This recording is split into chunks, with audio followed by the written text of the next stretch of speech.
تو یہ شرمندہ ہو کے جو لوگ باتیں کرتے ہیں نا، معاذ اللہ کمزوری دکھاتے ہیں، یہ اس کمزوری کو دور کرنے کا بہترین علاج یہ ہے کہ ہر گلی میں، ہر کوچے میں، ہر نگر میں میرے مصطفیٰ کی عظمتیں بیان کی جائے۔ اور جہاں تک ان لوگوں کا تعلق ہے بیچارے جو کہتے ہیں واقعہ معراج سمجھ میں نہیں آتا، تو ان کو میں پوچھتا ہوں کہ تمہیں تو اپنا وجود بھی سمجھ میں نہیں آتا، کیسے سانس لیتے ہو؟ معدے کا کون سا نظام ہے؟ نظام انہضام کیا ہے؟ جگر کہاں ہے؟ تمہارے وجود میں اللہ تبارک و تعالی نے جو چیزیں پیدا کی ہیں تو آج تک اپنے آپ کو نہیں سمجھ سکا، تو رب رسول کے معاملات کو سمجھنے چلا ہے۔ اپنی چھوٹی سی عقل کو اتنا پریشان نہ کر ورنہ تو الجھ جائے گا۔ کہتے ہیں جی سمجھ میں نہیں آتا، جی کیسے گئے، کس طرح گئے، کیوں کر کے گئے؟ تو نبی پاک نے تو کہا ہی نہیں میں گیا ہوں، حضور نے تو بعد میں کہا ہے میں گیا ہوں، پہلے تو رب فرماتا ہے سبحان الذی، جو لے کے گیا ہے وہ ہر عیب سے، ہر نقص سے پاک ہے، وہ جو بھی بیان کرتا ہے حق اور سچ ہی بیان کرتا ہے۔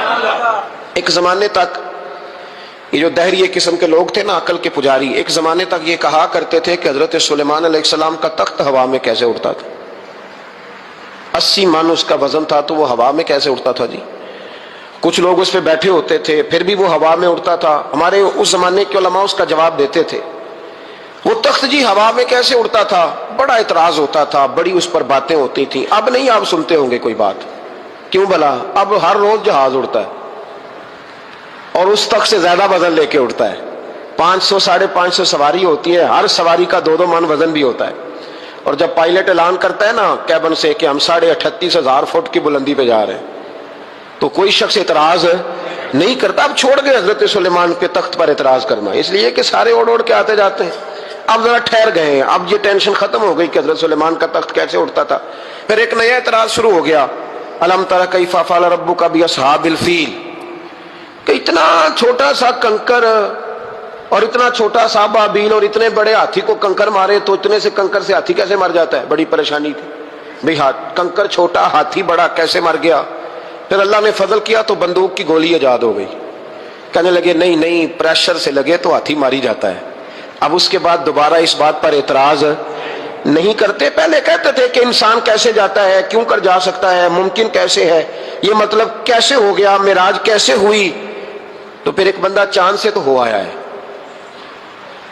اور جس نے وہ بندہ چاند پہ اتارا ہے اس نے کہا ہے کہ یہ آخری منزل نہیں، اس سے آگے بھی انسان جا سکتا ہے۔ تو میرے مصطفیٰ کریم نے فرمایا تم تو اب جانے کی باتیں کرتے ہو نا، جہاں تک میں ہو آیا ہوں تم سوچ بھی نہیں سکتے۔ کوئی رہ فلک اتے یار گیا، کوئی جا سدراتے ہار گیا، ایک کالیاں زلفاں والا سی جڑا لنگ عرشاں تو بھی پار گیا۔ میں تم نہیں نہ جا سکتے، تم کچی باتیں، کمزور باتیں۔ اور ایک اور بات میں آپ کو عرض کروں، نبی کریم علیہ السلام کے لیے کام اتنا مشکل نہیں تھا جتنا قوم سمجھتی ہے نا۔ وہ ہمارے اپنے کچھ نادان دوست ہیں، اپنی عقل چھوٹی ہوتی ہے تو وہ اس عقل میں کیا کیا آئے گا، اتنی کچھ چیز ہوتی ہے اس میں اتنا سامان آتا ہے نا، تو اپنی عقل چھوٹی ہوتی ہے تو بجائے اس کے کہ وہ ایمان لے آئے اللہ کی حکمتوں پر، وہ عقل کے ترازو پر چھوٹی سی عقل کو پریشان کرتے ہیں، چھوٹا سا دماغ ہوتا ہے، ہر وقت ٹینشن میں رہتے ہیں وہ جی کیسے گئے، کس طرح کر کے گئے۔ تو میں کہتا ہوں نبی کریم کے لیے یہ مسئلہ ہی کوئی نہیں، حضور کے لیے یہ کوئی مسئلہ۔ حضور فرماتے ہیں میں تو اس وقت بھی نبی تھا، یہ ترمذی میں ہے، ترمذی ہے، سیاستہ کی حدیث، یہ سمجھیں گے دین ہے، یہ عقیدہ ہے، اس کو سمجھا کریں۔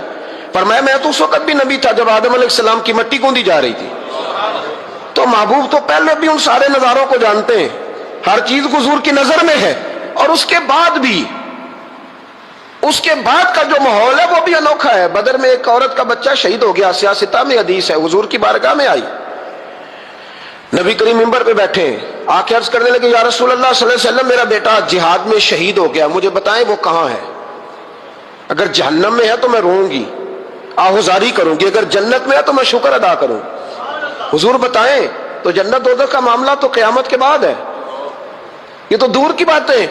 مدینے میں بیٹھ کر مسجد نبی میں بیٹھ کر بی بی نے سوال کر دیا، حضور نے نہیں فرمایا کہ بی بی یہ تو قیامت میں پتہ چلے گا نا، حضور بیٹا کہاں ہے؟ حضور نے یوں نظر اٹھائی، فرمایا بی بی جنتیں ہیں 8، جو سب سے اعلیٰ جنت ہے نا وہ اللہ نے تیرے بیٹے کو عطا فرمایا، سب سے اعلیٰ جنت میں ہے تیرا بیٹا۔ مرحوم اعظم چشتی نے ایک جملہ کہا تو انہوں نے کمال کر دی، کہنے لگے ایسا کوئی محبوب کہیں ہوگا نہ کہیں ہے، بیٹھا ہے چٹائی پہ مگر عرش نشی ہے۔ اور ایک جملہ اتنا شاندار ہے، اتنا شاندار ہے کہ میں جب پڑھتا ہوں تو میں مرحوم کے لیے دعا کرتا ہوں۔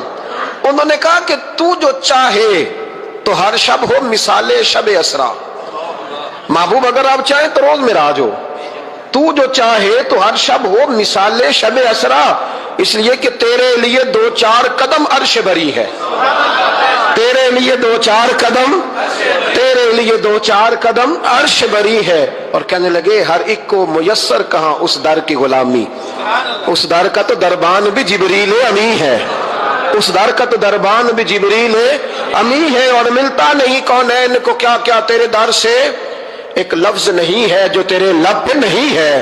نبی کریم صلی اللہ علیہ وسلم کے لیے یہ کوئی مشکل نہیں، جس طرح ہم الجھے ہوئے نا کہ مطلب کیسے تو کس طرح تو کس انداز میں، تو وہاں یہ کوئی کھاتا ہے ہی نہیں۔ حضور کے لیے تو 2-4 قدم ہے، جب چاہیں جب چاہیں۔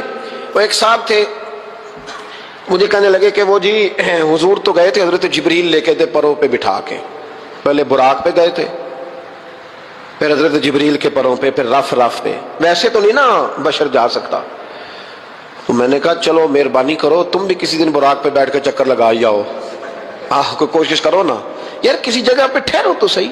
عجیب فلسفہ کہتے حضور، تو میں نے کہا چلو وہ تو رف تھی، حضرت جبریل کے پار تھے، براق تھا، تو وہ جو نبی پاک بعد میں 9 مرتبہ گئے اور آئے، حضور 50 نمازیں لائے نا، تو حضرت موسیٰ نے کہا کہ محبوب نہیں پڑھی جائیں گی، تو حضور گئے، 5 کی معافی ہوئی، پھر آئے، تو حضرت موسیٰ نے کہا کہ محبوب نہیں، یہ نہیں ہوگا۔ یہ بھی نبی پاک کی فرما برداری ہے اللہ کی بارگاہ میں۔ حضور نہیں کہتے ٹھیک ہے یا اللہ تو 50 کہتا ہے تو 50 ہی قبول ہے، حضرت موسیٰ نے کہا محبوب نہیں، آپ کہیں، آپ کہیں۔ اور یہ حضرت موسیٰ کے دل میں بات بھی اللہ نے ڈالی، یہ بھی اللہ نے ڈالی کہ آپ میرے محبوب سے کہیں، انہوں نے نہیں کہنا، ان کو تو جو کہہ دیا جائے قبول ہے۔ حضور واپس گئے تو 9 چکر لگائے نبی کریم نے، اس کا مطلب ہے کہ اب وہ جو 9 چکر حضور گئے اور آئے تو وہ حضرت جبریل کے پروں پہ لگائے تھے۔ کسی جگہ کسی روایت میں ملتا ہے کہ حضور نے فرمایا جبریل ادھر لا دوبارہ براق پھر جانا ہے، ادھر پار دوبارہ لا یا براق دوبارہ لا، 9 دفعہ گئے اور 9 دفعہ آئے، پھر مان لو کہ تیرے لیے 2-4 قدم عرش بری ہے، تیرے لیے 2-4 قدم عرش بری ہے۔ محبوب کی عظمت کو سمجھو، حضور جب چاہے، جس وقت چاہے، جس وقت چاہے، جس وقت دل چاہے، یہ تو میرے محبوب کا آنا جانا ہے، یہ تو رسول پاک کا آنا جانا ہے۔ حضور کا جب جی چاہے آئیں، جب جی چاہے جائیں۔ حضور نماز پڑھا رہے تھے، یہ صحیح مسلم کی حدیث ہے، مسلمانوں ساری زندگی آنکھیں کھول کے، دل کھول کے، خوشبو کی طرح مہک کر، پھولوں کی طرح تازہ تر و تازہ رہ کے زندگی گزارو، اس لیے کہ رب کریم نے تمہیں شانوں والا رسول عطا فرمایا ہے۔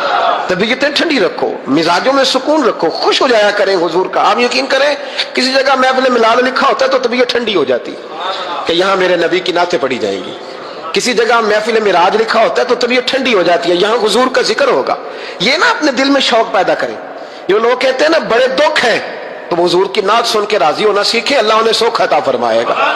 جو کہتے ہیں بڑے پریشان رہتے ہیں تو وہ حضور کے درود و سلام سے راضی ہونا سیکھیں، اللہ سکون عطا فرمائے گا۔ سنگیو یاد رکھو، جو کہتے ہیں کہ دل بے قرار رہتا ہے، اپنے دل کو حضور کی تعریف سے جوڑ لے، رب تیرے دل کو سکون عطا فرمائے گا۔ خوش ہونا سیکھیں حضور کا نام سن کے، ٹھنڈا ہونا سیکھیں، طبیعتوں کو، کلیجوں کو ٹھنڈا کرنا سیکھیں، اللہ راحت عطا فرمائے گا۔ لیکن اگر بحث ہی بحث کرنی ہے تو کیسے جی، کس طرح جی، کس حال میں۔ اب میں بڑی تنقید کرتا ہوں پیسے لینے والوں، طے کرنے والوں پر، میں کئی دفعہ تکلیف بھی بڑی ہوتی ہے۔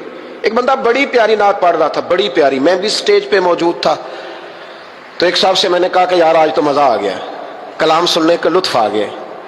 تو کہنے لگا اس نے 40,000 بھی لیا ہم سے۔ تو میں نے کہا یار ٹھیک ہے، اگر اس نے لے ہی لیا ہے نا تو تمہیں بحث کرنے کی کیا ضرورت ہے، جتنی اچھی وہ نعت پڑھ رہا ہے نا، میرے خیال میں 40,000 بھی تھوڑا ہے، اس کو زیادہ دینی چاہیے تھی۔ اور اگر اس نے لے لیے، اب دے دیے، تو اب بحث کرنے کی کیا ضرورت ہے؟ اب تو مزہ لینا چاہیے کہ میرے نبی کا ذکر کر رہا ہے، وہ جو لے دے رہا ہے وہ اللہ اس سے حساب لے لے گا نا خود ہی قیامت میں۔ یہ ہم بھی شکوہ کرتے ہیں، سمجھانے کی کوشش کرتے ہیں، لیکن ان شکووں میں آ کے ہم نے نعت تو نہیں نہ چھوڑ دینی، حضور کا ذکر تو نہیں نہ چھوڑ دینا۔ اب اس کے نیچے آ کے وہ اپنا ذائقہ لینا، تو میں نے پہلے بھی آپ کو بتایا تھا، پھر بتاتا ہوں۔ میں مسجد نبوی شریف میں نا سلام کرنے کے لیے حاضر ہوا۔ اب تو میرے جیسے بندوں کو نقاب کر کے جانا پڑتا ہے نا، اس وقت ذرا جلدی چلے جایا کرتے تھے، موقع مل جاتا تھا، تو میں نا بابو سلام سے داخل ہوا تو ایک بابا جی بڑے سادے سے، پگڑی بھی سادی، طبیعت بھی سادی، تو اپنی موج میں وہ جا رہے ہیں، مواجہ شریف پہ حاضر ہوئے تو اس نے کہا چل حاجی نکل، دھکے دیتے ہیں نا، ان کی موج ہے، وہ دھکے دے رہے تو بابا بڑا راضی ہے، یعنی طبیعت بتاتی ہے، جس نے راضی رہنا ہوتا ہے، جس کا دل کرتا ہے راضی رہنے کو، اللہ توفیق بھی دے ہی دیتا ہے۔ اور کچھ بیچارے دنیا میں آئی پریشان رہنے کے لیے، ان کا پروگرام ہی نہیں خوش ہونے کا، اللہ ماشاءاللہ ان کو بڑی ٹینشن ہوتی ہے، ادھر سے بھی ٹینشن ادھر سے بھی ٹینشن، کوئی ہنس کے ملا تب بھی ٹینشن، نہ ہنس کے ملا تب بھی ٹینشن، پریشان ہی رہتے ہیں، مزاج بن جاتا ہے۔ بابا جی بڑے فریش تھے، بڑی طبیعت ٹھنڈی، اس نے دھکے دیے کہ چل آجی اللہ، تو بابا پتہ کیا کہتے ہیں تیری خیر ہوئے پہرے دارا، اے روزے دی جالی چوم لین دے، تو کہتا چل نکل، کہتا تیری خیر ہوئے پہرے دارا، روزے دی جالی چوم لے۔ میں نے اس بابا جی سے بڑی تربیت لی، میں جب بھی ان کو یاد کرتا ہوں میرا دل بڑا ٹھنڈا ہوتا ہے۔ وہ پھر اس نے تیسرا دھکا دیا، چل نکل، بابا پھر کہتا تیری خیر ہوئے پہرے دارا، روزے دی جالی۔ اور وہ بندہ بالکل عربی النسل تھا جو دھکے دے رہا تھا، باہر نکلے، مجھے بھی دھکا دیا بابا جی کو، ہم باہر نکلے تو میں کہا بابا جی انہوں کو تو تہاڈی بھی سمجھ آتی سی، کہندا پتر مینوں بھی پتہ ہے، میں تے اپنا رانجھا پہ راضی کرتا تھا، اور مینوں پتہ ہے انہوں نہیں سمجھ آ رہی، میں پتہ ہے انہوں کی پتہ، میں تے پنجابی چ لگا اپنا، تو بھئی جس سے رانجھا راضی کرنا ہے نا اس نے رانجھا راضی کر ہی لینا ہے۔ میں نے ایسے لوگ بھی دیکھے ہیں جو چھوٹے سے بچے کو کھڑا کر کہتے ہیں بیٹے مولا صلی اللہ علیہ وسلم آتا ہے، آتا ہے، چل سنا میرا پتر۔ وہ بچے نے اس کو قصیدہ سنایا تو بابا جی 10 روپے دے کے اپنا رانجھا راضی کر کے نکل گئے۔ جس نے اعتراض کرنا ہے وہ سارا دن اسی چکر میں پڑا ہوا ہے، 50 لیا ہے، 40 لیندے نا، بھئی تو وہ لیتا ہے نا تو اس کو جان چھوڑ، تو یہ دیکھ کے تیرے محبوب کا ذکر کرتا ہے نا، تو رسول اللہ کی بات سن۔ اب سننا تو انہی سے ہے نا، ہم دعا کرتے ہیں اللہ انہیں بھی توفیق ہدایت عطا کرے کہ پیسے لینے والے سیانے ہو جائیں، اور سارے لیتے بھی نہیں، تو ان سے سن لیا کر جو نہیں لیتے، سن تو صحیح نا، اپنا رنجا تو راضی کرنا، شوق تو بیدار کر، طبیعت میں ٹھنڈک تو پیدا کر۔ میرے رسول کریم علیہ السلام کی جو شانیں ہیں، حضور کی جو رفعتیں ہیں، نبی پاک کی جو بلندیاں ہیں، رسول پاک کی جو حضور کو اللہ نے اکرام دیا ہے، وہ گلاب کی طرح طبیعت کو مہکا دیتا ہے۔ جب ہم چیزیں پڑھتے ہیں تو طبیعت ٹھنڈی ہو جاتی ہے۔ ہمارے حضرت صاحب کا طریقہ تھا، کوئی حضور کی شان والی روایت پڑھتے نا تو رات کو کتاب پہ نشانی لگا لیتے، اور صبح نا وہ کتاب پکڑی ہوتی تو وہ کہتے ادھر آ بھائی یہ دیکھ کیا لکھا ہے قاضی ایاز صاحب نے، یہ دیکھو کیا لکھا ہے کہ نبی کریم علیہ السلام نے فرمایا اللہ تعالیٰ قیامت کے دن میری سفارش پڑھنا 70,000 امتیوں کو بغیر حساب کتاب ہی جنت میں داخل کر دے، یعنی ان سے کھڑا کر کے پوچھے گا بھی کوئی نہیں کہ کیا کیا، 70,000 بغیر حساب کتاب۔ یہ دیکھو کتنی شان والی بات۔ تو وہ ٹھنڈا کرنا چاہتے تھے نا اپنے دل کو، تو ان کے دل ٹھنڈے ہو جاتے تھے۔ ایک بات سننا تو طبیعت پھولوں کی طرح مہک جاتی، ایک حدیث پڑھتے تھے تو اسی کے سکون میں رات کو سو جاتے تھے۔ پروگرام بنائے کہ حضور کی جب تعریف ہو، جب موقع ہو تو پھر طبیعت ٹھنڈی ہو۔ سنیں، میں نے کہا 2-4 قدم عرش بری ہے۔ نبی کریم علیہ السلام نماز پڑھا رہے تھے، زور کی نماز تھی یا عصر کی نماز تھی، صحیح مسلم میں موجود ہے۔ حضرت ابو ہریرہ فرماتے ہیں نماز پڑھاتے پڑھاتے نبی پاک نے قدم آگے کیا، نماز پڑھاتے پڑھاتے قدم آگے کیا اور یوں ہاتھ اٹھایا پھر واپس کر لیا۔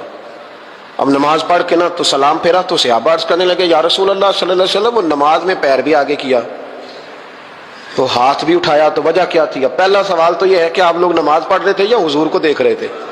تو صحابہ تو پہلے ہی بتاتے ہیں کہ بھئی ہم تو پہلی صف میں نماز اس لیے پڑھتے تھے کہ نماز بھی ہوتی رہتی تھی اور چپ کے محبوب کی دید بھی ہوتی رہتی تھی۔ حضور سے پوچھا یا رسول اللہ وہ نماز پڑھتے پڑھتے قدم آگے بڑھایا آپ نے تو پھر پیچھے کر لیا، کیا تھا؟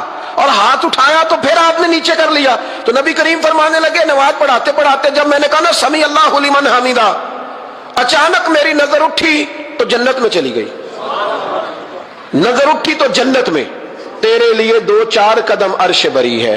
تو محبوب فرماتے ہیں جب میری اوپر نظر گئی نا تو میں نے دیکھا کہ انگوروں کا ایک خوشہ لٹک رہا ہے جنت میں، تو میں نے ہاتھ بڑھایا کہ توڑ لوں۔ حضور کھڑے ہیں مسجد نبوی میں اور فرماتے ہیں کہ میں یہاں کھڑے ہو کے ہاتھ اونچا کروں تو میرا جنت تک پہنچ جاتا ہے۔ فرمایا میرا ارادہ ہوا کہ وہ خوشہ جنت کا توڑ لوں، اور ذرا میں نے پیر آگے بڑھایا ہی تھا تو میرے دل میں خیال آیا کہ جنت راز ہے تو راز ہی رہنی چاہیے، یہ راز کھل گیا تو مزہ نہیں آئے گا، تو میں نے پھر وہ ہاتھ واپس کر لیا۔ صحابہ کہتے ہیں جب نبی کریم نے یہ بیان کیا تو ہمارے چہرے نا تجسس سے کھیل اٹھے، تجسس سے ہم کوئی بات اور بھی سننا چاہتے تھے۔ تو محبوب فرمانے لگے اگر میں وہ خوشہ توڑ کے لے آتا اور تمہیں دے دیتا تم قیامت تک بھی کھاتے رہتے تو تم سے ختم نہیں ہونا تھا۔